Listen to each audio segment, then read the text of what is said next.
Well, let's turn our Bibles to Isaiah 33 and I'll read verse 6. நம்முடைய வேதாகம போதனையின் வசனமாகிய ஏசாயா எழுதின தீர்க்கதரிசனாகமம் 33ஆம் அதிகாரம் 6ஆம் வசனத்துக்கு திருப்பிக் கொள்ளுவோம்.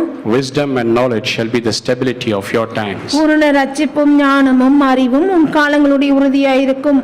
The wisdom and knowledge of God are revealed to us in many ways. தேவனுடைய ஞானமும் அறிவும் நமக்கு अनेक விதத்திலே வெளிப்படையாயிருக்கின்றன. And one of them is through the word. ஒரு விதத்திலே தேவனாகிய கர்த்தர் தன்னுடைய ஞானத்தையும் அறிவையும் வெளிப்படுத்துகிறது எப்படி என்றால் தன்னுடைய வார்த்தையிலே தானே. And in his word God also reveals his characteristics and his power through his names. வார்த்தையிலே தானே தேவனாகிய கர்த்தர் தன்னுடைய ஞானத்தையும் அறிவையும் வெளிப்படுத்துவது மட்டுமில்லாமல் அவருடைய நாமத்தையும் வெளிப்படுத்தி வைத்திருக்கிறார்.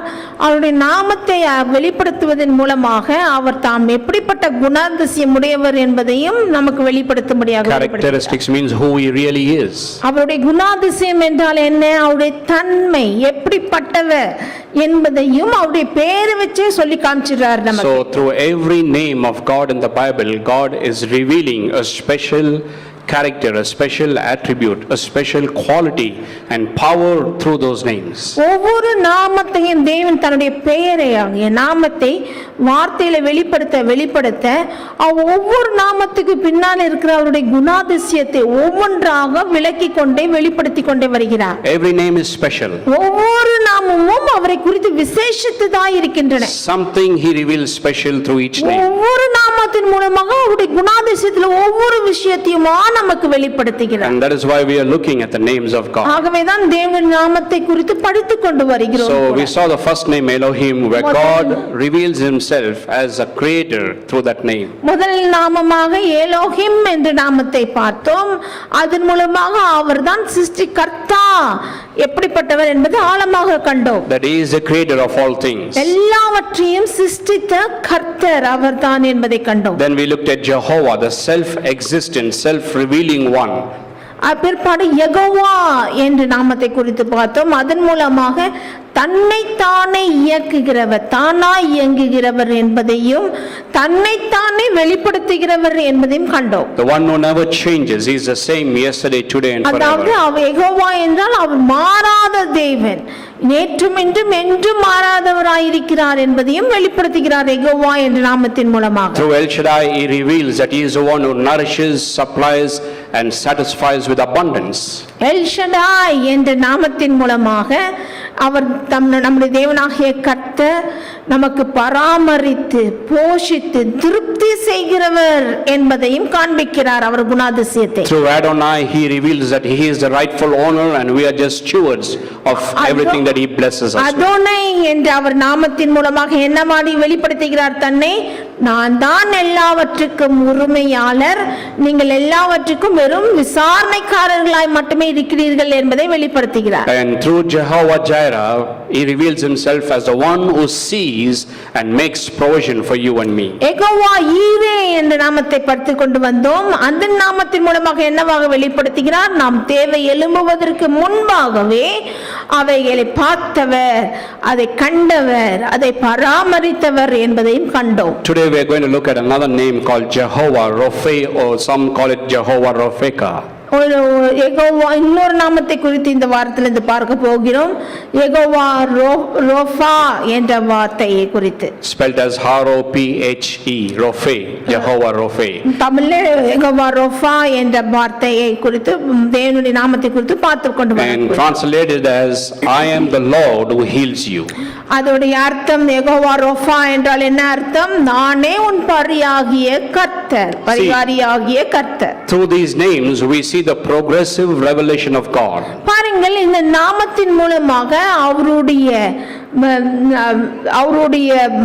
தன்மையை மென்மேலுமாக கண்டு கொண்டு வருகிறோம், முற்போக்காக காண்கிறோம். அந்த God meeting every need that arises in the people of his redeemed. அதாவது தேவன் யெகோவா ரோஃபா என்பது சொல்வதன் மூலமாக அவர் இஸ்ரவேல் ஜனத்தாரை எப்படி முற்போக்கான காரியமாய் அவர்களை ஒவ்வொரு முறையும் மீட்டார் என்பதை காண்கிறோம். That is what we see here in this name also, Jehovah Rophe. ரோஃபா, Jehovah ரோஃபா என்பதையும் அதை காணலாம். And not only for redeemed of Israel but for the redeemed of all ages that includes you and me also. Jehovah ரோஃபா என்பது இஸ்ரவேல் ஜனத்தை மீட்டவர் என்று மட்டுமில்லாமல் உங்களையும் என்னையும் மீட்டவர் என்று அர்த்தம். I told you whatever happened to Adam and Abraham and Noah and Isaac and Jacob is not just for them, but it speaks to you and me also today. வேதாகமத்திலே நான் சொன்னேன் அல்லவா, ஆதாம், நோவா, ஆபிரகாம், மோசே இவர்களுக்கு நடந்தவைகள், பேசப்பட்டவைகள், அவளுக்குரியவைகள் எல்லாம் அவர்களுக்கென்று மட்டுமல்ல நம்மளுக்கு என்றும் இருக்கின்றன.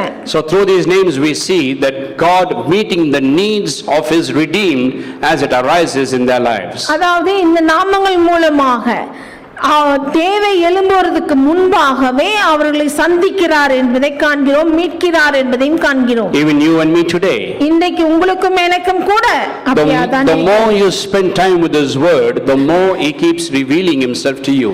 எவ்வளவு நேரமாக அவருடைய வார்த்தையிலே நாம் நேரத்தை செலவழிக்கிறோமோ அந்த அளவுக்கு அதிகமாக அவர் தன்னை வெளிப்படுத்துகிறார் நமக்கு. And the more revelation you get of who he is in you, through you and for you, the more you begin to understand who he is in you, through you and for you. எவ்வளவுக்கு அவ்வளவாய் நாம் அவரை குறித்து அறிய வருகிறோமோ அந்த அளவுக்கு அதிகமாய் அவர் நமக்குள்ளாகவும் நமக்காகவும் கிரியை செய்கிறதை காணலாம். The more better life gets. அப்படி நமக்காகவும் நமக்குள்ளாகவும் கிரியை செய்கிறார் என்று அறிய வரும் பொழுது நம் வாழ்க்கை சிறந்ததாக மாறுகிறது. The more precious God becomes to you. அந்த அளவுக்கு அவரை அறிய வருகிறோமோ அந்த அளவுக்கு அவர் நமக்கு விசேஷமாக மாறுகிறார். That is why the revelation through his name. ஆகவே தான் இந்த மாதிரியாக தேவனுடைய நாமத்தை குறித்த வெளிப்பாடு நமக்கு அவசியமா இருக்கிறது. As we begin to understand who he really is and what he wants to be in our lives, and as we allow him to be that, life becomes so wonderful. அவருடைய நாமத்தை அறிய நமக்கு என்னவா இருக்க அவர் விரும்புகிறார் என்பதை அறிய வருகிறோம். அதன் மூலமாக நம்முடைய வாழ்க்கை சுலபமாக மாறி வருகிறது வாழ்வதற்கு. See, oftentimes life is difficult for us because we don't allow God to be who he wants to be in and through us. ஏன் நம் வாழ்க்கை சில நேரத்தில் கடினமாக மாறுகிறது என்றால் அவர் என்னவா இருக்க வேண்டும் என்று விரும்புகிறாரோ அப்படியாக நாம் இருக்க நம்ம விட்டு கொடுப்பதில்லை ஆண்டவருக்கு. If you want him to be El Shaddai in your life, then you need to allow him to be El Shaddai. Our El Shaddai உங்க வாழ்வில் இருக்க விரும்புகிறார் என்றால் அவர் El Shaddai உங்க வாழ்வில் இருக்க நீ விட்டு கொடுக்க வேண்டும். If you want him to be the healer, then you need to allow him to heal you. அவர் உங்களுக்கு சுகமாக்குகிறவராக பரிகாரியாக இருக்க விரும்புகிறார் என்றால் அவரை பரிகாரியாக இருக்க உங்க வாழ்க்கையிலே இடம் கொடுத்து விட்டுவிட வேண்டும் அல்லவா? So the more we understand who he is and what he wants to be and allow him to be that, our lives become better. ஆகவே அவர் எப்படியாக நமக்காக இருக்க வேண்டும் என்று விரும்புகிறாரோ அப்படியாக அவர் இருக்கும்படியாக நம் வாழ்க்கையிலே நாம் விட்டு கொடுக்க வேண்டும். In 1 Corinthians chapter 10 verse 6. 1 கொரிந்தியர் 10ஆம் அதிகாரத்திலே 6ஆம் வசனத்திலே பார்ப்போமானால் says that now these things took place as examples for us that we might not desire evil as they did. 1 Corinthians 10:6. 1 கொரிந்தியர் 10:6 சொல்லப்பட்டிருக்கிறது, அவர்கள் இச்சித்தது போல நாமும் பொல்லாங்கனவைகளை இச்சியாத படிக்கு இவைகள் நமக்கு திஷ்டாந்தங்களாக இருக்கிறது. That means everything that happened to the nation of Israel was recorded for what? As an example for you and me, to teach you and me something from that. ஆகவே இஸ்ரவேல் ஜனத்தாருக்கு ஒரு காரியம் நடந்தது என்றால், அவர்கள் வாழ்க்கையில் ஒரு காரியம் செய்தார்கள் என்றால் அதெல்லாம் எதுக்கு எழுதப்பட்டு வைக்கப்பட்டிருக்கிறது நமக்கு என்றால் ஒரு நமக்கு திஷ்டாந்தங்களாக எழுதப்பட்டிருக்கிறது, ஒரு மாதிரியாக முன்மாதிரியாக எழுதப்பட்டிருக்கிறது. So we look at them and we look at God's dealings with them and we learn many things from that. தேவனாகிய கர்த்தர் அவர்கள் வாழ்விலே கையாளுகிறதை பார்க்கும் பொழுது நாம் ஒரு காரியத்தை கற்றுக்கொள்ள வேண்டும் அதிலிருந்து. And one of the things that you and me need to learn, not to commit the same mistakes that they committed. ஒரு காரியம் முக்கியமானது அவர் வாழ்க்கையிலிருந்து நாம் கற்றுக்கொள்ள வேண்டியது என்னவென்றால் அவர்கள் செய்த தவறை நாம செய்யக்கூடாது. Okay, so let's turn to Exodus chapter 15. ஆகவே யாத்திரையாகமம் 15ஆம் அதிகாரத்துக்கு திருப்பிக் கொள்ளலாம். Because this word Jehovah Rophe is revealed in Exodus chapter 15 there as the Lord our healer. யாத்திராகமம் 15ஆம் அதிகாரத்திலே தான் முதல் முறையாக யெகோவா ரோஃபா என்ற நாமம் வெளிப்படுத்தப்பட்டிருக்கிறது வேதாகமத்திலே. Exodus chapter 15. யாத்திராகமம் 15ஆம் அதிகாரத்திலே. Verse 22. 22ஆம் வசனத்திலிருந்து பார்க்கலாம். So Moses brought Israel from the Red Sea, so they went out into the wilderness of Shur, and they went 3 days in the wilderness and found no water. And now when they came to Marah, they could not drink the waters of Marah, for they were bitter.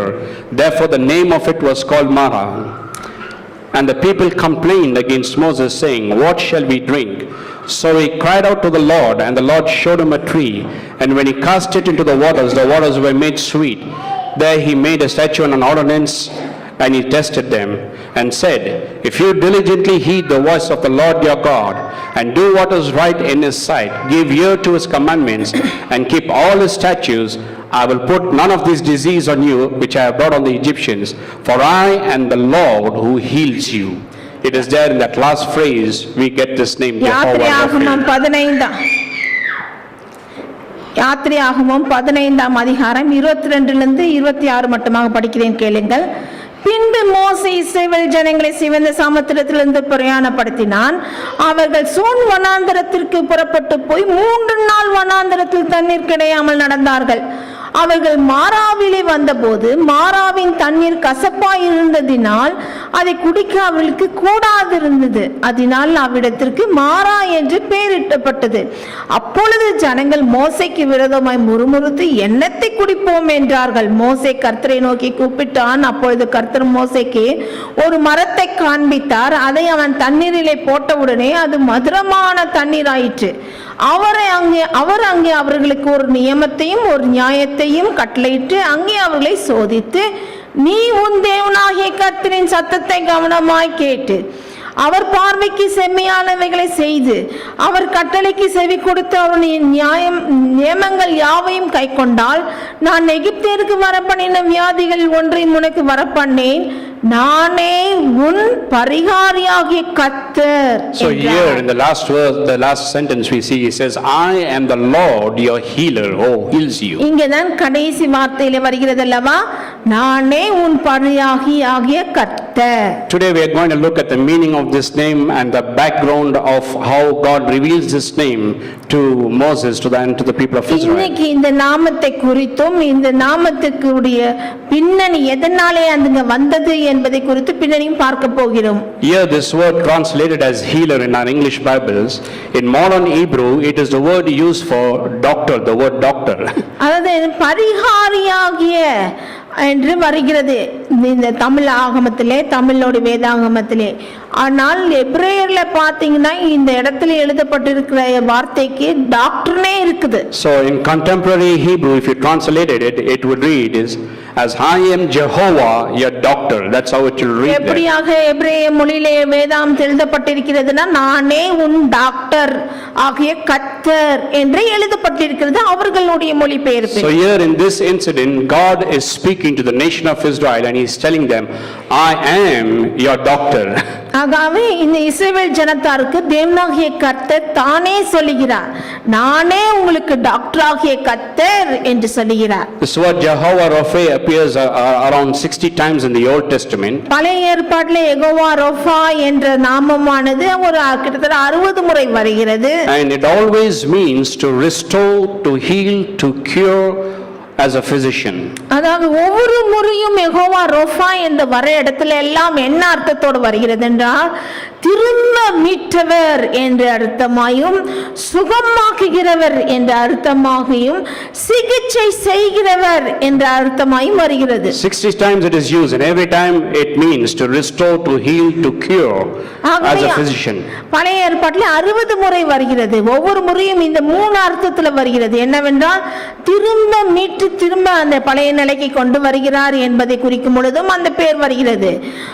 அவர் சுகமாக்குகிறவர் என்று சொல்லும் பொழுதும் யெகோவா ராஃபா அங்கு வருகிறது. அவர் சிகிச்சை செய்கிறவர் என்று சொல்லும் பொழுதும் அங்கே யெகோவா ராஃபா என்று வருகிறது. And not just in the physical sense but also in the moral and spiritual sense it means. ஆகவே இந்த மாதிரியான காரியம் வெறும் மருத்துவத்துக்காக உபயோகிக்கப்பட்டது என்று அர்த்தம் அல்லாமல் மற்ற காரியத்துக்காகவும் மனது ரீதியாகவும் ஒழுக்க நீதிக்கும் ஆவிக்குரிய நீதிக்கும் உரியதாகவும் ஒப்பினையாக சேர்த்து அந்த யெகோவா ரோஃபா என்று வருகிறது எல்லா So when he says, I am Jehovah, your doctor, he is not just talking about physical healing here, even though that is included. அதாவது நானே உங்களுடைய யெகோவா டாக்டராக இருக்கிறேன், யெகோவா ரோஃபா டாக்டராக இருக்கிறேன் என்று சொல்லும் பொழுதெல்லாம் உங்களுக்கு வெறும் சரீர பிரகாரமாக மருத்துவத்தை செய்கிற சிகிச்சை செய்கிறவர் என்று மட்டும் வராமல் அவர் நம்முடைய ஆத்மாக்கும் ஆவிக்கும் எல்லாவற்றுக்கும் அவர் சிகிச்சை செய்கிறவராக காணப்படுகிறார். Talking about spiritual, moral, emotional, every type of feeling that man needs, everything is included in that. மனிதனுக்கு தேவையான சுகம், ஒழுக்க நெறியிலே சுகம், உணர்ச்சிகளிலே சுகம், ஆவிக்குரிய வாழ்விலே சுகம், இவை எல்லா சுகத்துக்கும் சிகிச்சை அளிக்கிறவராகவும் வருகிறார் சரீர பிரகாரமாகவும் காண்பிக்கும் பொழுது. You know, today you have the ordinary physician and then you have specialist. இருக்கிறாங்க இல்லையா? இந்த காலகட்டத்திலே சாதாரண ஒரு மருத்துவர்கள் இருக்கிறார்கள், அது இல்லாம விசேஷித்த ஸ்பெஷலிஸ்ட் இருக்கிறாங்க. இது எதுக்குன்னு இருக்கிறாங்க. For every sickness you have a specialist there. ஒவ்வொரு வியாதிக்கும் ஒவ்வொரு ஸ்பெஷலிஸ்ட் படிச்சிட்டு தேடி வந்திருக்காங்க. Heart specialist, brain specialist, kidney specialist, everything you have specialist. பொதுவான மருத்துவர்கள் டாக்டருங்க இருக்கிறாங்க. அது மட்டும் இல்லாமல் இருதய சிகிச்சைக்கு உரியவர் என்று இருக்கிறார், மூளைக்கு சிகிச்சை உடையவர் என்று இருக்கிறார், நரம்பு சிகிச்சை உடையவர்கள் என்று தனித்தனியாகவும் இருக்கிறார்கள் specialist. But our God is a specialist in healing every type of sickness and disease in humanity. நம்முடைய தேவனாகிய கர்த்தரோ மனுகுலத்துக்கு எல்லா ரீதியிலேயும் வாழ்விலே சுகத்தையும் சிகிச்சையும் அளிக்கிற பரிகாரியாகிய கர்த்தராக இருக்கிறார். Amen.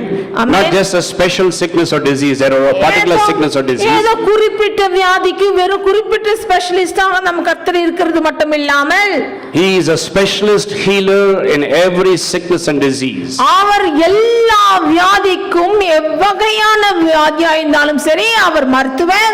அவர் எல்லா மனுஷனுடைய வாழ்வின் எல்லா ரீதிக்குமே அவர் சிகிச்சை செய்கிறவராய். So this is what he is saying to the nation of Israel. இதுதான் அவர் சொல்ல வருகிறார் இஸ்ரவேல் ஜனத்தாருக்கு. And this is what God is speaking to you and me also today. இன்றைக்கும் தேவனாகிய கர்த்தர் இதை தான் உங்களுக்கும் எனக்கும் சொல்ல வருகிறார். It doesn't matter what type of sickness or disease you may be suffering.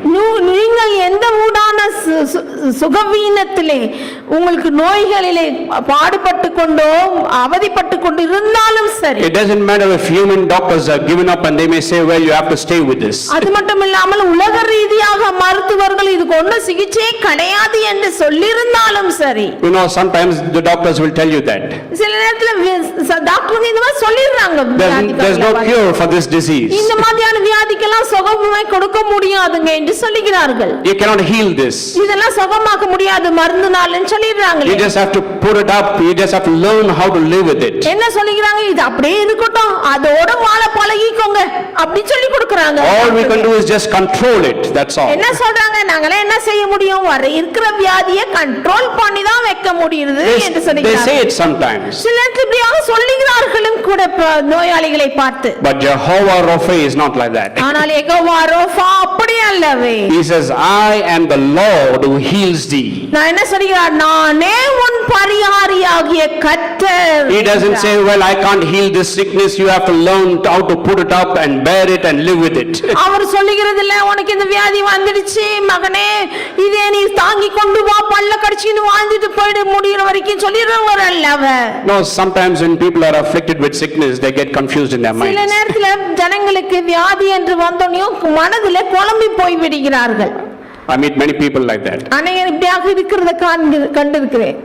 கர்த்தர் தான் கொடுத்தாரு, இது என்ன பண்றது, நம்ம சுமக்கணும்ல, we have to bear it, we have to put up with it, we have to live with it. கர்த்தர் கொடுத்துட்டாரே நம்ம சுமக்கணும் இல்லையா என்று சொல்லுகிறார்கள் வியாதியை.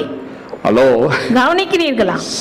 God doesn't put sickness upon anyone, my friend. தேவனாகிய கர்த்தர் யார் மேலும் வியாதியை போடுகிறவர் கிடையாது. He is not the originator of sickness. அவர் என்ன வியாதியை உற்பத்தி செய்கிறவரா எடுத்துட்டு வந்து நமக்கு போட? He is the healer of mankind and humanity. அவர் மனுகுலத்துக்கே சுகத்தையும் குணத்தையும் அளிக்கிறவர். That is what he is saying here. I am Jehovah Rapha, the Lord who heals every sickness and every disease of yours. ஏதேதான் அவர் சொல்கிறார், நானே உன் பரிகாரியாகிய கர்த்தர், உன் வியாதிகளை நீக்கி போடுகிறவர் நானே, யெகோவா ரஃபா என்று சொல்கிறார். So I say, it doesn't matter what the human doctors say. ஆகவே நான் என்ன சொல்கிறேன், மருத்துவர்கள் உலக ரீதியில் இருக்கிறவங்க என்ன சொன்னாலும் பரவாயில்லை. What matters is what our divine doctor says. That is what matters ultimately. என்ன பொருட்டுனா நம்மளுடைய தெய்வீக மருத்துவர் என்ன சொல்கிறாரோ அதுதான் நம்மளுக்கு வேண்டும். If he says you can't be healed, then you cannot be healed. அவரு சொல்லட்டும், அவரு சொன்னானா உன்னை சுகமாக்கும், நீ சுகமே ஆக முடியாதுன்னு அவர் சொன்னார்னா வைத்துக்கலாம். If he says this disease can't be cured, then no human doctor on planet earth can cure that disease. அவரு சொல்லிட்டானா இந்த வியாதியை யாராலையும் சுகமாக்க முடியாதுன்னா உலகத்தில் இருக்கிற எந்த டாக்டர் வந்தாலும் சுகமாக்க முடியாமல் போய்விடும். But he never says that. ஆனா அப்படி அவர் சொல்லுகிறவரே கிடையாது. He never looks at any disease and say, well, I can't heal this, I can't cure this. எந்த ஒரு வியாதியும் அவர் பார்த்து இந்த வியாதியை என்னால சுகமாக்க முடியாது என்று சொல்லுகிறவரே கிடையாது. He doesn't say you have to learn how to put up with it and bear up with it. அது மட்டும் இல்லாமல் இந்த வியாதியை நீ சகிச்சுக்கிட்டு வாழ்ந்துட்டு வாங்கப்பா என்று சொல்லுகிறவரே கிடையாது நம் தேவன். No, it doesn't matter what sickness, what disease, it doesn't matter how incurable it is. He is speaking to you and me and telling us that he is the Lord who heals every sickness and disease of நீங்கள் ours. என்ன மாதிரி நோய்க்குள்ள போயிருந்தாலும் வியாதிக்குள்ள போயிருந்தாலும் உலகத்தில் இருக்க டாக்டருங்க ஒண்ணு சரியாக்க முடியாத வியாதியா இருந்தாலும் நம் தேவனாகிய கர்த்தர் யெகோவா ரஃபா சொல்கிறார், நானே உன் பரிகாரியாகிய கர்த்தர் என்று. That is what Jehovah Rapha means. I am the Lord, your healer. அதுதான் யெகோவா ரஃபா என்பதற்கு நானே உன் பரிகாரியாகிய கர்த்தர். I am your doctor. உங்களை டாக்டர் நான் தான். I want to heal every sickness and every disease. ஒவ்வொரு வியாதியையும் ஒவ்வொரு நோயையும் நான் குணமாக்குகிறவர், நீக்குகிறவர். You know, most people have family doctors. சில பேருக்கு குடும்ப டாக்டர் இருக்காங்க இல்லீங்களா? Generational family doctors. என்ன சொன்னா வம்சமாவே குடும்ப டாக்டரா இருக்கிறாரு சில டாக்டர். தாத்தா போயிருப்பார், அப்புறம் தாத்தா போயிருப்பார், அப்புறம் அப்பா போவார். Everyone goes to that doctor. எல்லாரும் அந்த டாக்டர் கிட்ட போய் அவர் குடும்ப டாக்டர் ஆயிட்டார் இப்போ. Family doctors. குடும்ப doctor. And this is what Jehovah Rapha is saying to you and me. இன்னைக்கு யெகோவா ரஃபா இதைதான் சொல்கிறார். I want to be your family doctor. நான் உங்கள் குடும்பத்துக்கு டாக்டராக இருக்க விரும்புகிறேன் என்று. Take me as your family doctor. உங்கள் குடும்பத்துக்கே மருத்துவராக பரிகாரியாக என்னை ஏற்றுக்கொள்ளுங்கள் என்று சொல்கிறார். Because only I have the power to heal every sickness and disease in this world. இந்த உலகத்தில் இருக்கிற ஒவ்வொரு நோயையும் வியாதியையும் குணமாக்குற வல்லமை எனக்கு மட்டுமே இருக்கிறது, எனக்கு இடம் கொடுங்கள் என்று சொல்லி. Look at the New Testament. புதிய ஏற்பாட்டை பாருங்களேன். Read Matthew, Mark, Luke and John. மத்தேயு, மார்க்கு, லூக்கா, யோவான் சுவிசேஷத்தை படித்து பாருங்களேன். Jesus, did he look at any sickness and any disease and he said, well, I can't cure this, you have to put it up, you have to bear it, you have to live with it? அவ்வளோ வியாதியஸ்தர்களை சுகமாக்குனாரே, ஏதாவது ஒரு இடத்துல இந்த வியாதியை என்னால சுகமாக்க முடியாது, இப்பே கால தள்ளிட்டு பா கொஞ்சம் சொல்லிடவே இல்ல. No, Acts 10:30 it says God anointed Jesus of Nazareth with the power and with the Holy Ghost, and he went preaching and teaching and healing every manner of sickness and disease. அப்போஸ்தலர் நடபடிகள் 10:38 விதமாக சொல்கிறது இயேசுவானவரை குறித்து.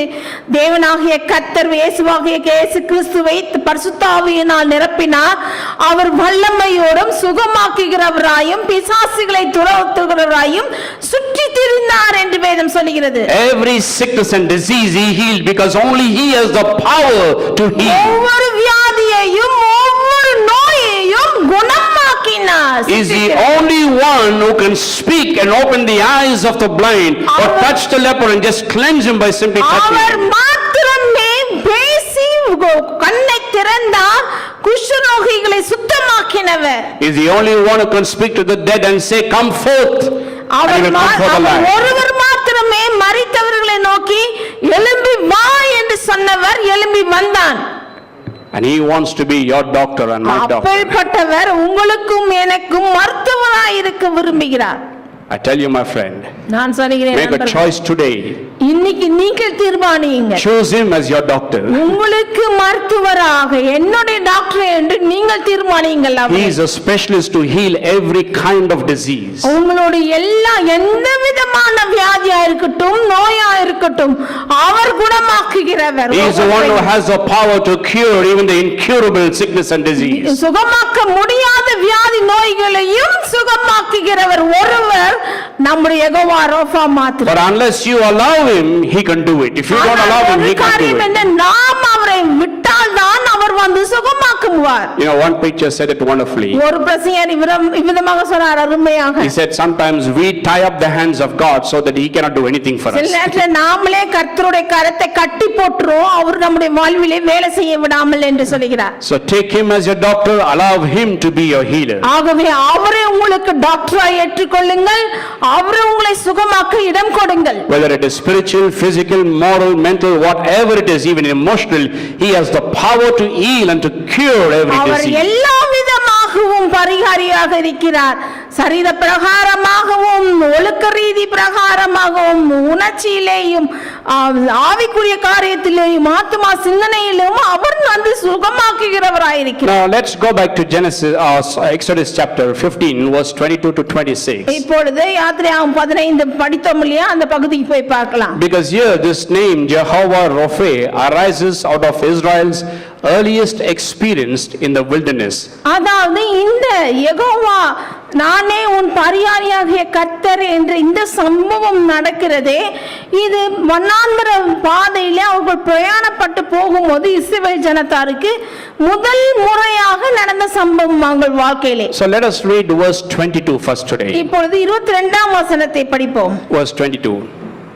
So Moses brought Israel from the Red Sea, and then they went out into the wilderness of Shur, and they went 3 days in the wilderness and found no water. பின்பு மோசே இஸ்ரவேல் ஜனங்களை சிவந்த சமுத்திரத்திலிருந்து பிரயாணப்படுத்தினான்.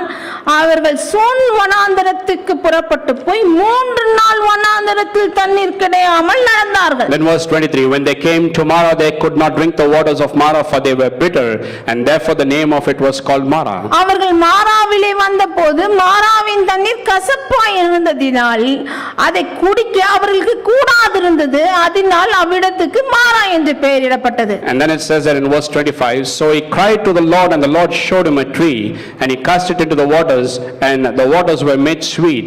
Therefore he made a statute and an ordinance for them, and there he tested them. 25 மோசே கர்த்தரை நோக்கி கூப்பிட்டான். அப்பொழுது கர்த்தர் மோசேக்கு ஒரு மரத்தை காண்பித்தார். அதை அவன் தண்ணீரில் போட்ட உடனே அது மதுரமான தண்ணீர் ஆயிற்று. அவர் அங்கே அவர்களுக்கு ஒரு நியமத்தையும் ஒரு நியாயத்தையும் கட்டளையிட்டு அங்கே அவர்களை சோதித்து. So it is here that God reveals himself as Jehovah Rophe to the people of Israel. இந்த மாதிரியான சம்பவத்திலே தானே யெகோவா ரோஃபாவாக தேவனாகிய கர்த்தர் தன்னை வெளிப்படுத்துகிறார். But let us focus on verse 22 and read verse 22. இப்போது 22ஆம் வசனத்திலே படித்து பார்ப்போமானால், because if you don't understand verse 22, you will never understand the context in which God is revealing himself as a healer to Israel. இந்த 22ஆம் வசனத்தில் இருக்கிற காரியத்தை நாம் அறியலைனா என்ன மாதிரியான சூழ்நிலை அங்க இருக்கிறது யெகோவா ரோஃபாவாக தன்னை வெளிப்படுத்த என்று அறிய முடியாது. So much of information is there in verse 22. 22ஆம் வசனத்திலே அவ்வளவு விவரங்கள் அடங்கி இருக்கின்றன. It says that so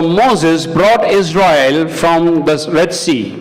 பின்பு மோசே இஸ்ரவேல் ஜனங்களை சிவந்த சமுத்திரத்திலிருந்து பிரயாணப்படுத்தினார். And they went out in the wilderness 3 days out in the wilderness of Shur, and they went 3 days in the wilderness and found no water. அவர்கள் சூர் வனாந்தரத்துக்கு புறப்பட்டு போய் 3 நாள் வனாந்தரத்திலே தண்ணீர் கிடையாமல் நடந்தார்கள்.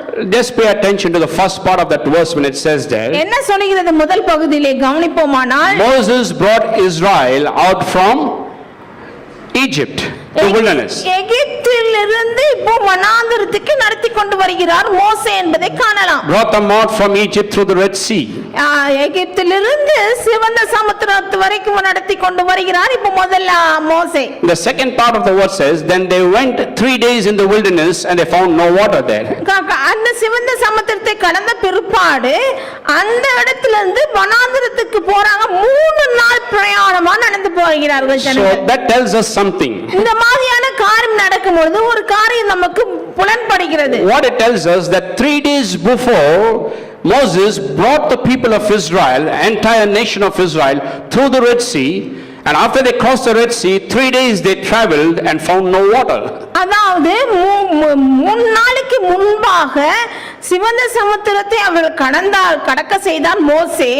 கடந்த பிற்பாடு இப்ப 3 நாள் பிரயாணம் தொடர்ந்து வருகிறார்கள், தண்ணீர் இல்ல. இல்லாத இடத்துல. Now understanding this miracle that God did through Moses, splitting the Red Sea is very important to understanding what happened here in this incident.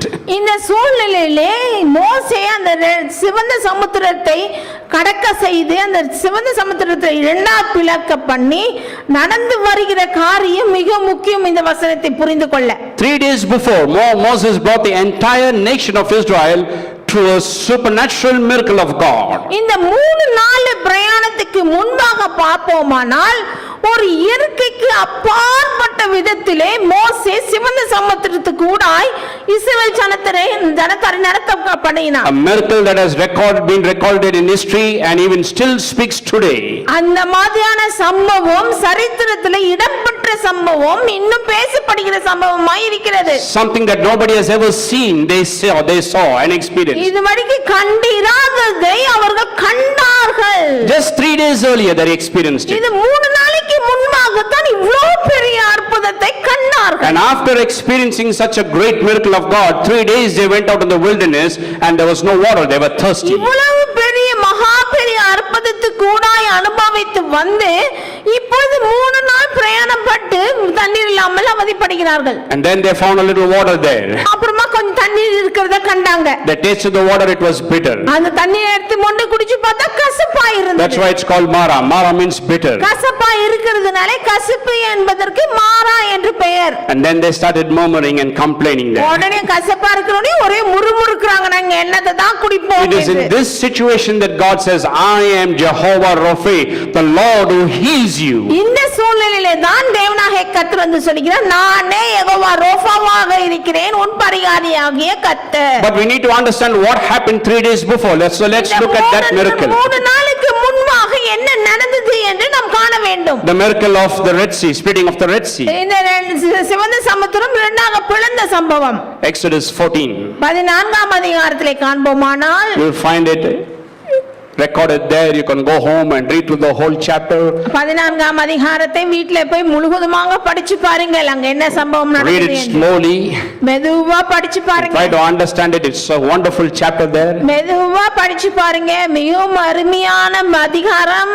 I have read it many times. நானும் அதே முறையில் படிச்சிருக்கிறேன். But every time you keep looking at it, you keep getting new revelations from it. ஒவ்வொரு முறை படிக்க படிக்க ஒவ்வொரு முறையும் ஒவ்வொரு வெளிப்பாடு நமக்கு கிடைக்கும். You keep understanding new things from it. அதிலிருந்து புதிய காரியங்களை நாம் கற்றுக்கொள்ள வருகிறோம். Things which you never understood before. இதுக்கு முன்பாக கண்டிராத காரியத்தை நாம் கற்றுக்கொள்ளுவோம். So let us look at this miracle. I'm not going to look at it in a deep way, but இந்த அற்புதத்தை காணலாம். நான் உள்ள ஆழமாக சென்று பார்க்க போகிறதில்லை, மேலோட்டமாக கண்டுவிட்டு செல்லுங்கள். 14, Exodus 14. 14ஆம் அதிகாரத்திலே யாத்திராகமம் verse 6 and 7. 6-7.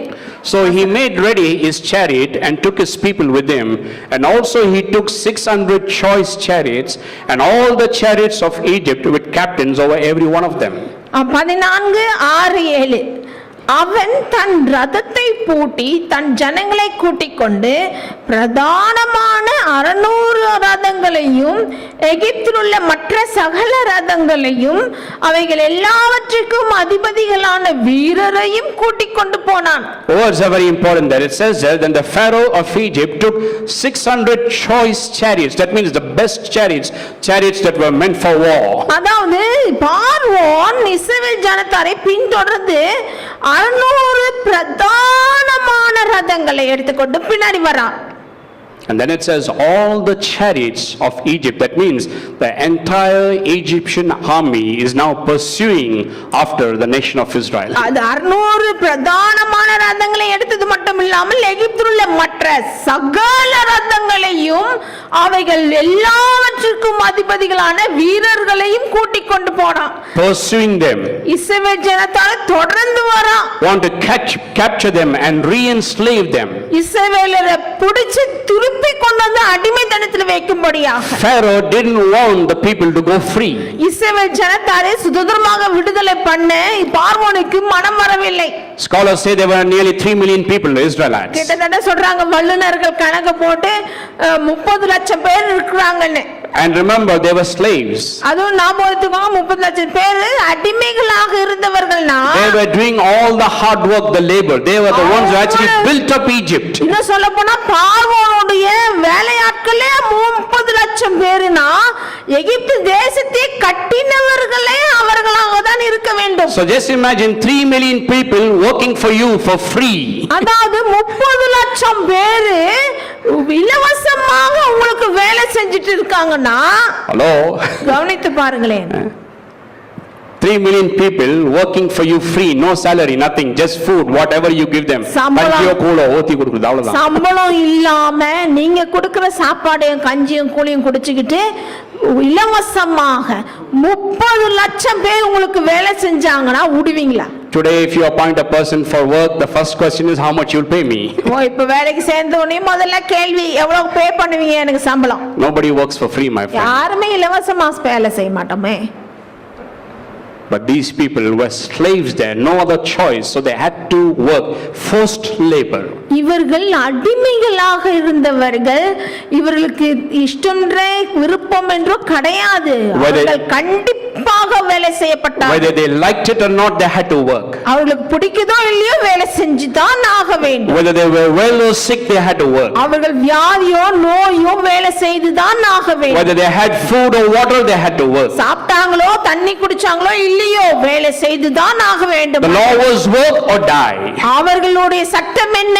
வேலை செய்யலனா செத்து போ. 3 million people working for free for Pharaoh and Egypt. பார்வோனுக்கும் எகிப்து தேசத்துக்கும் 30 லட்சம் பேர்கள் அடிமைகளாக இலவசமாக வேலை செய்து கொண்டிருந்தார்கள். No wonder Pharaoh didn't want to let them go. அப்ப பார்வோன் இப்படிப்பட்ட நேரத்துல இப்படிப்பட்ட காரியம் நடந்துட்டு இருக்கும்போது பார்வோன் விடுவானா?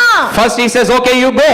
முதல்ல சொல்லிட்டா சரி போங்கன்னு. And then the nation of Israel keep, they keep going. இஸ்ரவேல் ஜனத்தாங்க போக ஆரம்பிச்சிட்டாங்க. And then a little while later his mind changes. அப்புறம் கொஞ்ச நேரத்துல அவன் மனம் கடினப்பட்டு போகிறது. I think he must have thought about 3 million people labor. அவங்க 30 லட்சம் பேருக்கு நான் எங்க போவேன்னு யோசிச்சு பார்த்திருப்பான். What will happen to Egypt without them? அது இல்லாம 30 லட்சம் பேர் இல்லாம எகிப்து என்ன ஆகும் என்றும் சிந்தித்தான். In a company, if all the people who are working there resign and they leave, that company will have to shut down. ஒரு கம்பெனில எல்லாரும் வேலை செஞ்சுட்டு இருக்காங்க, எல்லாரும் ஒரே நேரத்துல சைன் போட்டு ரிசைன் பண்ணிட்டு போனாங்கன்னா கம்பெனி இழுத்து மூட வேண்டியதுதான். So Pharaoh must have thought about that. ஆகவே இவைகளை குறித்தெல்லாம் பார்வோன் எண்ணினான். And that is why he took his 600 choice chariots and the entire army of Egypt and they went after Israel, pursuing the nation of Israel. ஆகவேதான் பிரதானமான 600 ரதங்களையும் எல்லா ரதங்களையும் எல்லா அதிகாரிகளையும் வீரர்கள் எல்லாரையும் கூட்டிட்டு போனா பாருங்க புடிச்சிட்டு வரதுக்கு. Because he wanted to capture them and re-enslave them in the nation of அவர்களை Israel. திருப்பியும் சிறைப்பிடித்து திருப்பியும் அடிமைக்குள்ளாக வைக்கும்படியாக கிளம்பியாச்சு. So this is the condition and the plight of the people of Israel. இப்போது இஸ்ரவேல் ஜனத்தாருடைய நிலைமை இப்படியாக இருக்கிறது. They are fleeing from Egypt. இப்போ எகிப்திலிருந்து விடுதலை ஆகி போறாங்க. Entire army of Egypt is pursuing them from behind. இப்போ இஸ்ரவேல் ஜனத்தா எகிப்தியருடைய அவ்வளவு வீரர்களும் தொடர்ந்து வராங்க எல்லாரும். And in front of them is a great Red Sea. இங்கேயோ இந்த பக்கமோ சிவந்த சமுத்திரம் நிக்கிறது. Hello. கவனிக்கிறீர்களா? No way to run. இப்போ போகிறதுக்கே வழியே இல்லை இஸ்ரவேல் ஜனத்தாருக்கு. This side the army, Egyptian army, left side. இப்போதோ எகிப்தியருடைய ராணுவம் வந்துடுச்சு. Behind them, pursuing them. அவர்களுக்கு பின்பாக வந்திருக்குது. To capture and re-enslave அவர்களை them. பிடிச்சிட்டு திருப்பியும் அடிமைக்குள்ளாக போக முடியாது. Cannot even go forward. இப்பொழுதோ இவர்களுக்கு போறதுக்கே வழி இல்லை. The Red Sea. இந்த பக்கம் சிவந்த சமுத்திரம் நிக்குது. So from behind and from before, the only thing that they could see was death and nothing else. இவர்களுக்கு முன்பாகவும் சரி அவர்களுக்கு பின்பாகவும் சரி இஸ்ரவேல் ஜனங்கள் பார்த்ததெல்லாம் மரணம் தானே. Hello. கவனித்தீர்களா? Enslavement and death, this is all they could see. Then that is why they were so afraid and terrified there. அடிமைத்தனமும் மரணமும் அவள் கண்ணுக்கு முன்பாக வந்து நின்றது. அவர் கலங்கி பயந்தார்கள். That is why they were so angry with Moses. ஆகவேதான் மோசே குறித்து அவ்வளவு கோபம் அவர்களுக்கு. They started to say, you brought us out from Egypt there so that we may die in a watery grave, die in here in the sea. எகிப்திலிருந்து கொண்டு வந்து இங்கே சாகடிக்கவா எங்களை கூட்டிட்டு வந்த மோசே என்று அவனை கடிந்து கொண்டார்கள் கோபமா. So this was a condition 3 days before I'm talking about. இதெல்லாம் 3 நாளைக்கு முன்னாடி நடந்த சம்பவம் அவர்களுக்கு. You know, naturally speaking, there is no way of escape from them. இப்பொழுதோ இயற்கை பிரகாரமாக பார்த்தோம்னா ஒரு வழி இல்ல அவர்களுக்கு தப்பிக்க. If they allow themselves to be recaptured and re-enslaved, life will be more harder and difficult for them. அவர்கள் திரும்பவும் அடிமைத்தனத்துக்கு சிறையிருப்பாங்க பிடித்துக்கொண்டு போயிருப்பார்கள் என்றால் அவர்கள் முன்னிலைமையை காட்டிலும் மோசமாய் இருக்கும் இப்பொழுது பின்னிலைமை. Because Pharaoh is hard and a mean person. ஏனென்றால் பார்வோன் ரொம்ப கெட்டவன் பொல்லாதவன். So surely he is going to make life more harder and more difficult for them. கண்டிப்பா பார்வோன் பிடிச்சிட்டு போயிட்டானா இன்னும் மோசமாய் இருக்கும் அவர்கள் நிலைமை. It will be like they are literally in hell there. இன்னும் சொல்லப் போனா அவர்கள் நரகத்துக்கே போய் சேர்ந்த மாதிரி இருக்கும் அவர்கள் சூழ்நிலை. Cannot even go forward. அதுக்கு போக முன்னேறவும் முடியாத வழி இல்லாமல் They will all drown in the Red Sea and die there. இந்த சமுத்திரம் நிக்கிறது முழுகி தான் போகணும். This was a condition and applied 3 days before. இப்படியாக தான் 3 நாளைக்கு முன்பாக அவர்கள் நிலைமை இருந்தது. And God came to them in that condition. அந்த நிலைமையிலே தேவனாகிய கர்த்தர் இடைப்பட்டார். And he parted the Red Sea, he made a path in the middle of the Red Sea there, a pathway. சிவந்த சமுத்திரத்தின் நடுவிலே அவர்களுக்கு ஒரு நடந்து போவதற்கான வெட்டாந்தரையை உருவாக்கினார். So that the entire nation of Israel could walk on dry ground there. அதன் மூலமாக இந்த முழு இஸ்ரவேல் ஜனத்தாரும் வறண்ட நிலத்திலே நடந்து அந்த சிவந்த சமுத்திரத்தை கடந்து போகும்படி செய்தார். Come down to Exodus chapter 14. இப்போது 14ஆம் வசனத்துக்கு வந்து பாருங்கள். 14ஆம் அதிகாரத்தில் verse 23. 14:23. Yeah, Exodus 14 verse 23. And the Egyptians pursued and went after them into the midst of the sea, and all Pharaoh's horses and his chariots and his horsemen. And now it came to pass in the morning watch that the Lord looked down upon the army of Egyptians through the pillar of fire and cloud, and he troubled the army of the Egyptians. 14ஆம் அதிகாரம் 23ஆம் வசனம் 24ஆம் வசனம் படிக்கிறேன் கேளுங்கள். அப்பொழுது எகிப்தியர் அவர்களை தொடர்ந்து பார்வோனுடைய சகல குதிரைகளோடும் ரதங்களோடும் குதிரை வீரர்களோடும் அவர்கள் பிறகாலை சமுத்திரத்தின் நடுவே பிரவேசித்தார்கள். கிழக்கு வெளுத்து வரும் ஜாமத்தில் கர்த்தர் அக்கினியும் மேகவுமான சம்பத்தில் இருந்த எகிப்தியரின் சேனையை பார்த்து அவர்கள் சேனையை கலங்கடித்து. So God causes an east wind there, and the Red Sea is split into two. There is a path. So the entire nation of Israel goes on the dry ground there. அங்கே கிழக்கிலிருந்து ஒரு காத்து வீசுது. அந்த சிவந்த சமுத்திரம் ரெண்டா பிளக்கிறது. இங்க இஸ்ரவேல் ஜனத்தார் கடந்து போயிட்டாங்க ராத்திரி ஃபுல்லா. And the waters like on both sides are like a mighty wall protecting them. அங்க பாத்தீங்கன்னா அந்த சிவந்த சமுத்திரத்தினுடைய தண்ணீர்கள் சமுத்திரத்தின் தண்ணீரே ரெண்டு பக்கமும் ஒரு பெரிய சுவராக நிக்குது. இவர்கள் ஊடாக நடந்து போகிறார்கள். The entire nation of Israel are walking through the dry ground in the Red Sea. அந்த இரண்டு வெட்டாந்தரையிலே இஸ்ரவேல் ஜனத்தார் நடக்கறாங்க. ரெண்டு பக்கமும் பார்க்கறாங்க. கடல் தண்ணி உயரமா நிக்குது அப்படியே. And here verse 23 says, and the Egyptians pursued and went after them in the midst of the sea, all of Pharaoh's horses and his chariots and his horsemen. That means they went behind Israel. They started to pursue them in the midst of the sea. On the dry ground they also went. எகிப்து இஸ்ரவேல் ஜனத்தார் கடந்து போயிட்டு இருக்காங்க. கடைசில முடிய போது அப்பொழுது 23ஆம் வசனம், அப்பொழுது எகிப்தியர் அவர்களை தொடர்ந்துனா இப்ப அவங்கள சிவந்த சமுத்திரத்துக்குள்ள வந்துட்டாங்க. பார்வோனுடைய சகல குதிரைகளோடும் ரதங்களோடும் குதிரை வீரரோடும் அவர்கள் பிறகாலே சமுத்திரத்தின் நடுவே பிரவேசித்தார்கள். Verse 24. Now it came to pass in the morning which the Lord looked down upon the army of Egypt and through the pillar of fire and the cloud, and he troubled the army of Egypt. That means God sees the Egyptian army through the cloud and through the fire. He saw them, how they are pursuing Israel and they want to capture Israel. So God sees it, and it says that he troubled them. 24ஆம் வசனம், கிழக்கு வெளுத்து வரும் ஜாமத்தில் கர்த்தர் அக்கினியும் மேகமான சம்பத்திலிருந்து எகிப்தின் சேனையை பார்த்து அவர்கள் சேனையை கலங்கடித்து. And I tell you, I like verse 25. 25ஆம் வசனம் இன்னும் பிரமாதமான வசனம். This story, the parting of the Red Sea, have been taught from children's church, Sunday school. என்ன சொல்ல போனீங்கன்னா சிவந்த சமுத்திரத்தை பிளந்து நடந்த காரியங்கள் சிறு பிள்ளைகளுடைய ஆலயத்திலேயே சொல்லப்பட்ட கதை. For many years I have heard preaching on this. இதிலே अनेक வருடங்கள் நானும் பிரசங்கெல்லாம் பண்ணியிருக்கிறேன். Many times, many places I have preached on this. இதிலே நான் கேட்டிருக்க பிரசங்கத்தையும் நானும் இந்த பிரசங்கெல்லாம் பண்ணியிருக்கேன். இத வெச்சு But like I said, you'll you see things sometimes that you have never seen before. ஆனா நான் சொன்ன மாதிரி சில காரியத்தை படிக்க தான் நம்ம இதுக்கு முன்னாடி அறியாத காரியங்களை அறிய வருவோம். So listen to verse 25. 25 பாருங்களேன். He took off the chariot wheels so that they drove them with difficulty, and the Egyptians said, "Let us flee from the face of Israel, for the Lord fights for them against the Egyptians." 24-25 படிக்கிறேன் பாருங்க. கிழக்கு வெளுத்து வரும் ஜாமத்தில் கர்த்தர் அக்கினியும் மேகமான சம்பத்திலிருந்து எகிப்தின் சேனையை பார்த்து அவர்கள் சேனையை கலங்கடித்து 25 அவர்களுடைய ரதங்களிலிருந்து உருளைகள் கழலவும் அவர்கள் தங்கள் ரதங்களை வருத்தத்தோடு நடத்தவும் பண்ணினார். அப்பொழுது எகிப்தியர் இஸ்ரவேலரை விட்டு ஓடி போவோம், கர்த்தர் அவர்களுக்கு துணை நின்று எகிப்தியருக்கு விரோதமாய் யுத்தம் பண்ணுகிறார் என்றார்கள். I have never seen and understood this before. இந்த வசனத்தை இதுக்கு முன்னாடி நான் படிச்சு புரிந்ததாகவே எனக்கு ஞாபகம் இல்ல. But just the other night when I was reading this verse, இந்த வசனத்தை அன்று ராத்திரியில் நான் படிக்கும் பொழுது I was just laughing and laughing and laughing and I couldn't stop laughing. சிரிச்சிட்டு இருந்த இந்த வசனத்தை படிச்சிட்டு. And then I came to my wife and I said, you know this story? அது பிற்பாடு நான் போய் மனைவியிட்ட சொன்னேன், இந்த கதை நீ படிச்சு பார்த்திருக்கியா? Have you seen something unusual about that? அந்த காரியத்துல ஒரு வித்தியாசமான காரியம் ஒன்னு வருகிறதே படிச்சு பார்த்தா. She was telling everything that we have heard before. நம்ம கேட்டதெல்லாம் முதல்ல இருந்ததெல்லாம் சொன்னாங்க. And then I said, read this verse and see. இந்த வசனத்தை படிச்சு பாருன்னு. You know, it's wonderful.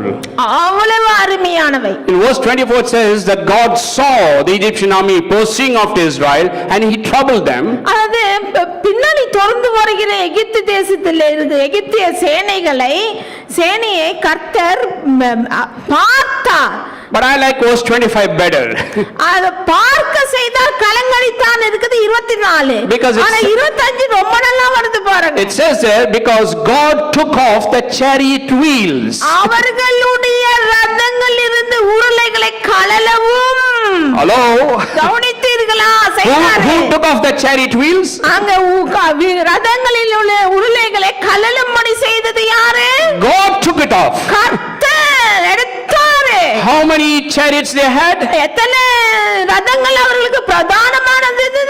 600 choice chariots. 600 பிரதானமான ரதங்கள் அவர்களுடையதுல இருந்தது. And beside that there were more chariots. அதுவும் இல்லாம ஊர்ல இருக்கிற அத்தனை ரதங்கள் இருந்ததுங்க. All the chariots of Israel of Egypt were pursuing Israel. எகிப்து தேசத்துல இருக்கிற அத்தனை ரதங்களும் இங்க வீரர்கள் எல்லாரும் இங்க இருக்காங்க, ரதங்களும் இருக்குது. And I tell you my friend, it doesn't matter if it's 1,000 chariots or even 1,00,000 chariots, God took off the chariot wheels. நான் சொல்லுகிறேன் நண்பர்களே, 1000 ரதங்கள் என்ன 10,000 ரதங்கள் என்ன அதனுடைய உருளையை கர்த்தர் எடுப்பார்னா.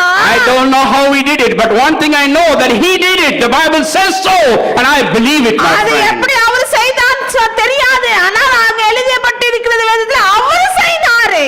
Hello?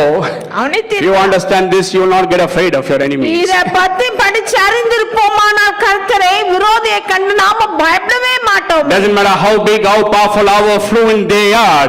If God is for you, then who can be against you, my அவர்கள் friend? எப்பேற்பட்ட வல்லமை மிக்க எதிராளிகளாக உங்களுக்கு வந்து நின்னாலும் கர்த்தர் உங்கள் பட்சத்தில் இருப்பாரானால் உங்களுக்கு விரோதமாய் இருப்பவன் யார்? So God removed the chariot wheels there. அப்பொழுது இப்போது ரதங்களிலிருந்து உருளைகள் கழலவும்.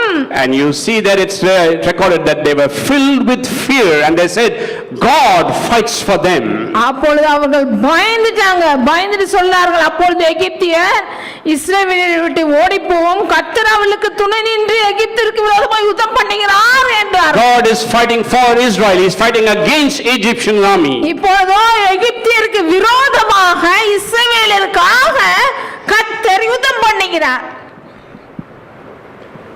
Don't get afraid of your enemies, my friend. உங்க விரோதிகளை கண்டு ஏன் நாம பயப்படுறோம்? நீங்க ஏன் பயப்படுறீங்க? அம்மாளுங்க பெல்லி சுனியும் செல்லி சுனியும் அதிலே தான் இருக்கிறாங்க. இன்னும் Whatever I do, brother, it doesn't prosper, you know. நான் என்ன செஞ்சாலும் வாய்க்கிறது இல்லைங்க brother. One person is saying, we need to sell off this house. This house is not good. சொல்றாங்க, இந்த வீடு சரியில்லைங்க, வீடை வித்துற போறேன் நான். யாரோ சூனியம் வச்சிட்டாங்க இங்க. Let us buy another house. இன்னொரு வீடு வாங்க. அங்க சூனியம் வச்சு என்ன பண்ணுவேன்? ஹலோ, கவனிக்கிறீர்களா? ஒருத்தர் சொல்றேன், நான் என் வேலையை விட்டேன், ரிசைன் பண்ணிட்டேன், ஃபெய்த்தில் ரிசைன் பண்ணேன். விசுவாசத்துல ரிசைன் பண்ணிட்டேன். ரிசைன் பண்றதுக்கு முட்டாள்தனம். No need faith. Foolishness only will resign, not faith. Faith will stay and overcome and prevail and conquer. வேலையை ரிசைன் பண்றதுக்கு முட்டாள்தனம் இருந்தாலே போதும்.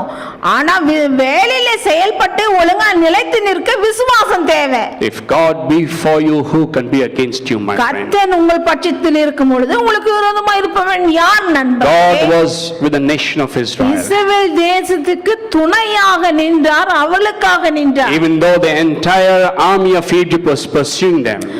எகிப்தினுடைய எல்லா ராணுவமுமே பின்தொடர்ந்து வந்த போதிலேயும் Egyptian army was skilled warriors, trained warriors. எகிப்தியர் ராணுவம் வந்து கொல்லுகிறவர்கள். So God knew that Israel fights them, there was no chance for them. எகிப்தியர் வந்து சண்டை போட்டாங்கன்னா இஸ்ரவேல் ஜனதா நிக்க முடியாது என்று அறிந்தவர். So while Pharaoh and his army is pursuing them in their chariots and going on the mid sea there.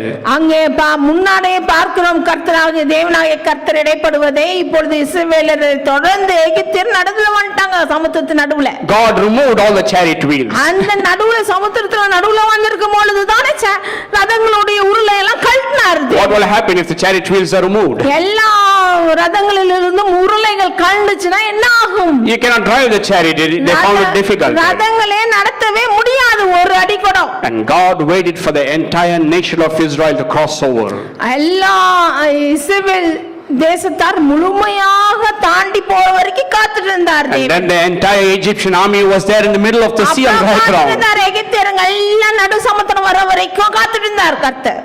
And he closed the waters again. அப்புறமா அப்படியே மூடிட்டார், தண்ணிகள் வந்து முழுகி போச்சு. Until the last person of the nation of Israel crossed the Red Sea there, the waters did not cover it. It was there as a wall. ஜனத்தார் நடந்து போனவங்க கடைசி ஆள் தாண்ட வரைக்கும் கூட தண்ணி அங்க மூடல.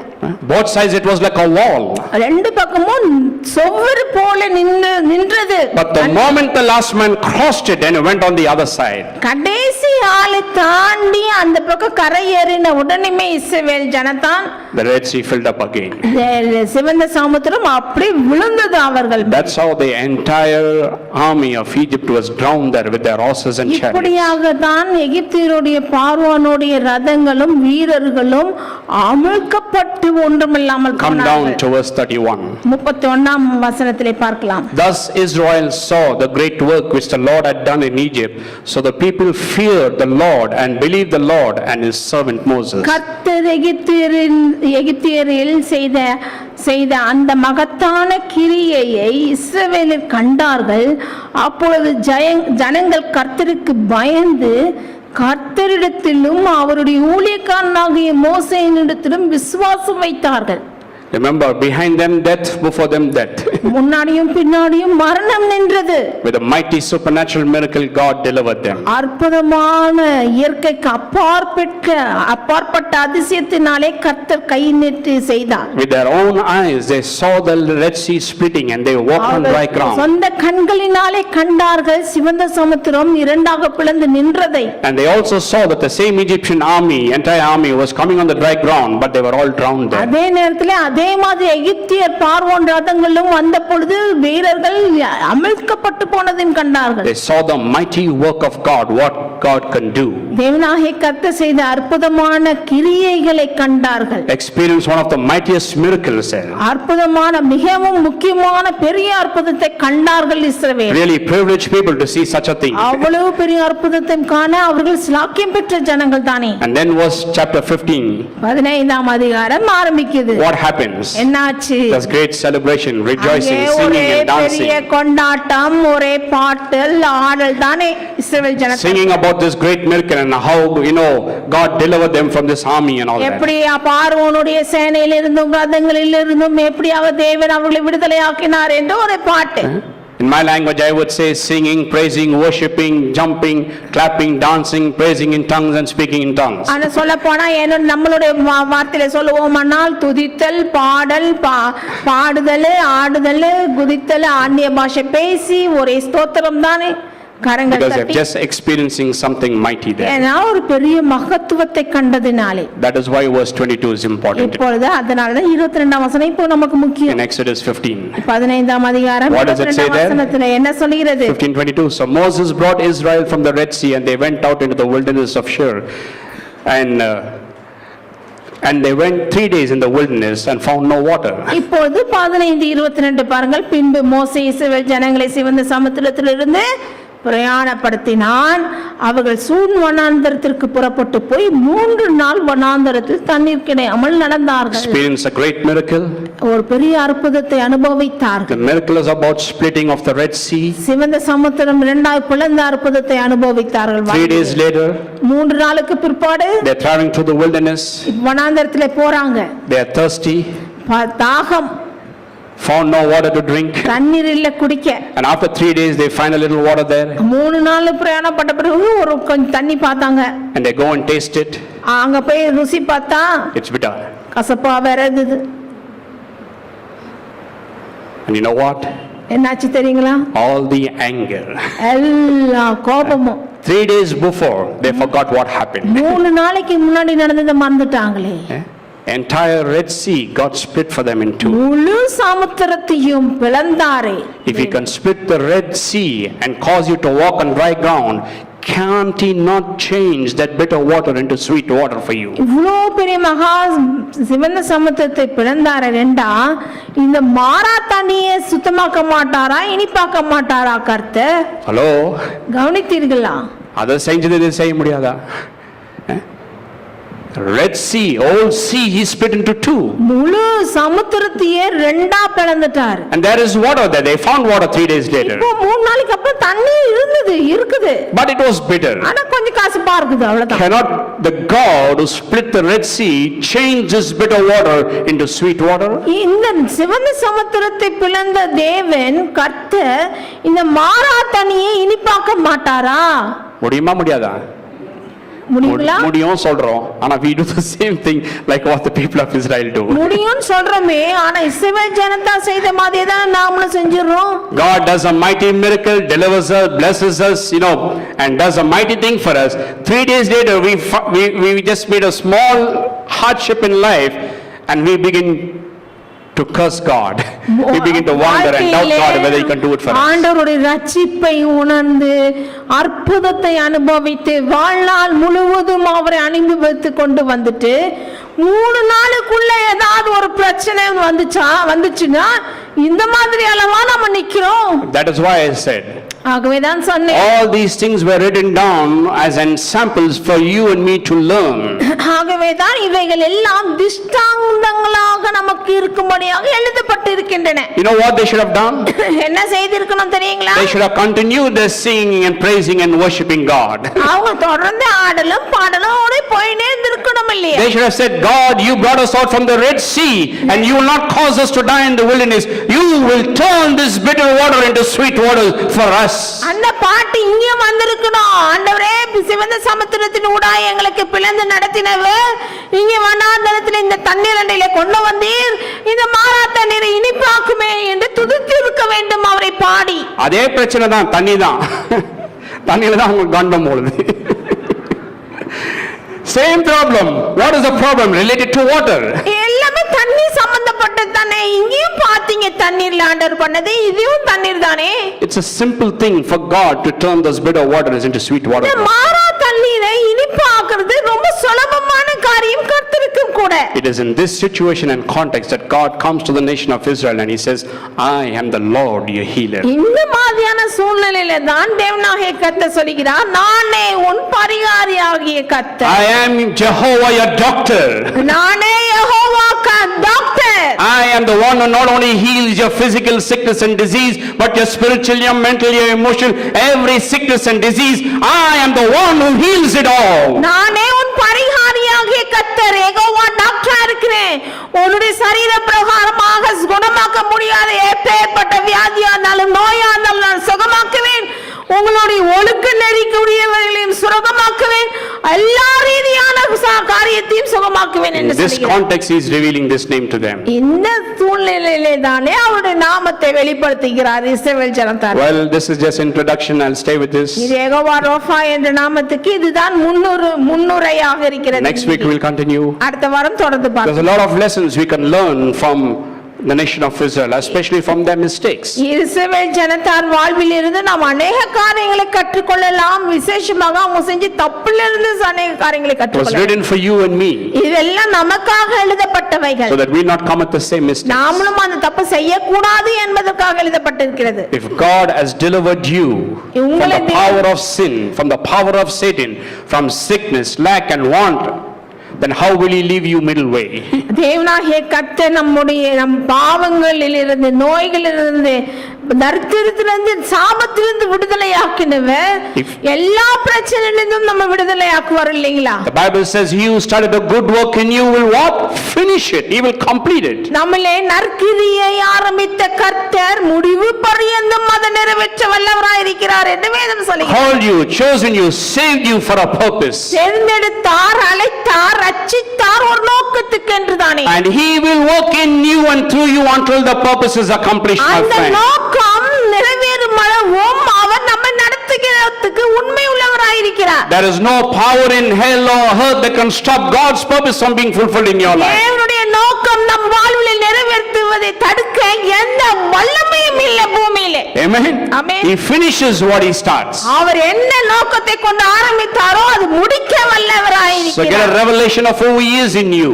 ஆகவே அவர் என்னவாக இருக்கிறார் நம் வாழ்விலே என்ற வெளிப்பாட்டை நாம் பெறுவோம். And let him be what he wants to be in and through you. அவர் எப்படியாக நம் வாழ்விலே இருக்க விரும்புகிறாரோ அப்படியாக இருக்க நம் மூலமாகவும் இருக்கவும் இடம் கொடுப்போம். Through this name he reveals that he is our doctor. இந்த நாமத்தின் மூலமாக அவர்தான் நம்மளுடைய டாக்டர் என்று வெளிப்படுத்துகிறார். The one who heals not only our physical disease but our spiritual, mental, emotional, every sickness and disease he நம்முடைய heals. சரீர பிரகாரமான நோய்களையும் குணமாக்குற டாக்டர் மட்டும் இல்லாமல் அவர் நம்முடைய ஆத்துமா, சிந்தனை, ஆவிக்குரிய எல்லா காரியத்தையும் சுகமாக்குகிற டாக்டராக இருக்கிறார். You know, more people are mentally and emotionally sick than இன்னும் physically சொல்ல sick. போனா அநேகர் சரீர பிரகாரமான வியாதியா இருக்கிறத காட்டிலும் மனது ரீதியிலேயும் உணர்ச்சி ரீதியிலும் தான் ரொம்ப வியாதிப்பட்டவங்க இருக்கிறாங்க. மைண்ட் தான் நிறைய பேருக்கு சரியில்லை. But don't worry. ஆனால் கவலைப்படாதீர்கள். We have a mind specialist also. நீங்க மனோ தத்துவத்துக்கும் உதவி செய்கிறவர் இருக்கிறார். Amen. Amen. He has the power to heal every sickness and disease. அவர் எப்பேற்பட்ட ஒவ்வொரு வியாதியும் நோயும் குணமாக்க வல்லமை மிக்கவராய் இருக்கிறார். Take him as your healer. அவரை எடுத்துக்கொள்ளும் சுகமாக்கும்படியாக்க இடம் கொடுப்போம். Shall we all stand? எழுந்து நிற்போம் நாம்.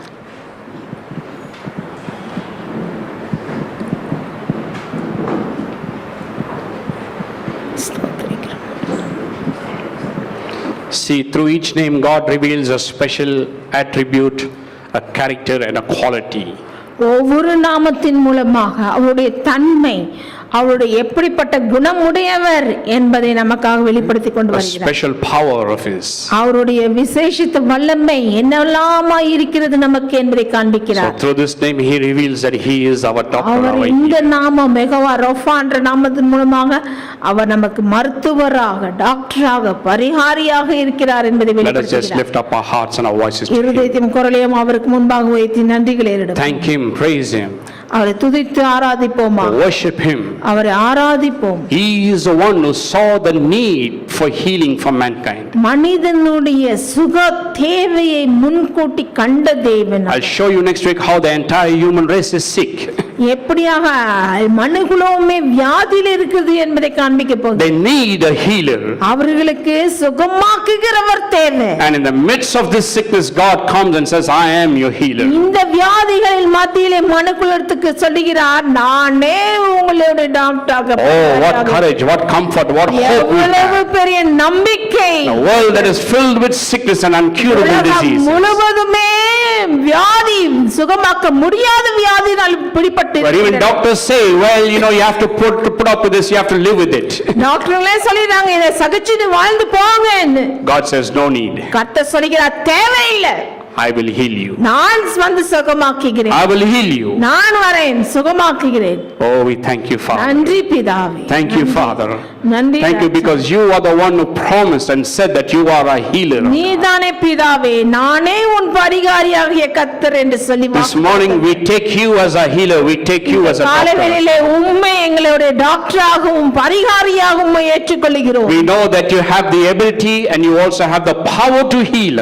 உமக்கு அந்த அந்த தன்மை இருக்கிறது ராஜா, எங்களுக்கு சுகமாக்க உம்மால் முடியும் கூட. I pray for people this morning here, இந்த Akka. காலவேளையில ஜனங்களுக்காக முன்னிலை வேண்டிக் கொள்கிறோம். Whatever type of healing they need, Akka. எந்த விதத்திலே அவர்களுக்கு சுகம் தேவையாயிருக்கிறதோ, Whether it is spiritual, ஆவிக்குரிய சுகமாயிருந்தாலும் whether it சரி, is physical, சரீர பிரகாரமாக சுகமாக இருந்தாலும் whether it சரி, is emotional, உணர்ச்சியிலே சுகமாய் or whether they need தேவைப்பட்டாலும் healing in their mind, அவர்கள் சிந்தனையிலே மனதிலே அவர்களுக்கு சுகம் தேவைப்பட்டாலும், whatever aspect they need healing, Akka. அவர்கள் எந்த ரீதியிலே அவர்களுக்கு சுகம் தேவையோ, I pray this morning that you will heal them, Akka. பிதாவே நீர் அவர்களை சுகமாக்க வேண்டும்படியாக வேண்டிக் You கொள்கிறேன். said you are the Lord, our healer, Akka. நீதானே சொன்னீர், நானே உங்கள் பரிகாரியாக We make a இருக்கிறேன். choice this morning, இந்த Akka. காலவெளியில் நாங்கள் We தீர்மானிக்கிறோம், take you as a healer, Akka. உம்மை நாங்கள் எங்கள் பரிகாரியாக ஏற்றுக்கொள்கிறோம். You are my doctor, Akka. நீரே எங்களை குணமாக்குகிற doctor, You heal me, Akka. நீரே எங்களை சுகமாக்கு. Heal me of every sickness and disease right now, Akka. ஒவ்வொரு வியாதியிலிருந்தும் நோயிலிருந்தும் இப்பொழுதே ஒவ்வொருவரையும் In the சுகமாக்குவீராக. mighty name of Jesus. வல்லமையுள்ள இயேசுவின் நாமத்தில் Every sickness and disease be healed and cured. ஒவ்வொரு நோயும் வியாதியும் நீங்கப்பட்டு சுகமாகட்டும். To the very roots I command it to leave, Akka. ஒவ்வொரு வேரையும் கணிந்து கொள்கிறேன்,